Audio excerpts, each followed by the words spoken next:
After one trip to the pool with my best friend, I found out I was pregnant. Even though I had a boyfriend, my family were conservative Christians, and sex before marriage was absolutely off limits for us. So, whose baby was in my belly? Luckily, my boyfriend promised me that no matter whose child it was, he would marry me and love my baby. But on the day I gave birth, lying utterly weak in the delivery room, my boyfriend savagely ripped off my oxygen mask. You dirty slut, did you really think I'd raise you and your bastard child? This is your punishment for cheating.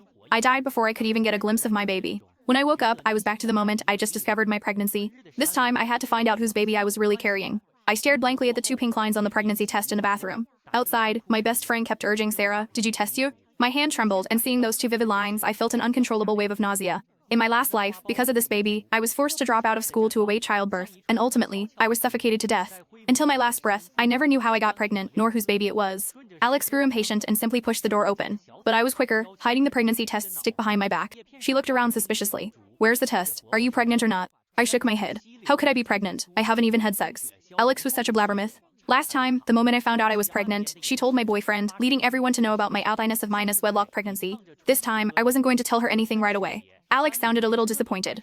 "I thought you might be. I heard Brandon was planning to propose to you. How amazing would it be to get married and start a family all at once?" A strange feeling stirred in me. Why hadn't I noticed before how much Alex seemed to love children? I clutched the pregnancy test stick in my hand, carefully replaying everything that had happened since my last period. My boyfriend and I had only gone shopping twice. We hadn't even kissed. The baby definitely wasn't his. And I hadn't had anyone -1 contact with other men. Usually, Alex was the only person I was close to. But she was a girl, so it was impossible, right? I furrowed my brows, a sudden thought striking me. A month ago, Alex and I went to a swimming pool. At that pool, I was her ass. That man deliberately swam too close to me, even making really lewd gestures. I was furious at the time, and Alex even yelled at him for me. Later, I didn't feel like showering, so I went to the changing room to wait for her. I must have fallen asleep without realizing it. When I woke up, my whole body ached. At the time, I thought it was just fatigue from swimming. Now that I thought about it, could it be that I was assaulted then? The possibility sent a shiver down my spine. I immediately headed to the hospital. I needed to check if I was truly pregnant, but there was something even more important. If I had been assaulted, there would surely be physical evidence. I had to find that person. The ultrasound results came back, and my hopes plummeted.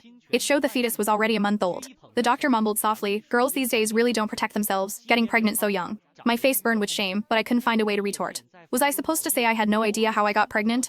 I turned and booked a gynecological exam, as well as an STD screening. Who knew if the person who assaulted me had any diseases? The doctor put on her gloves and told me to lie on the examination bed. A moment later, she frowned deeply. "How is this possible? Your hymen is completely intact. How did you get pregnant then?"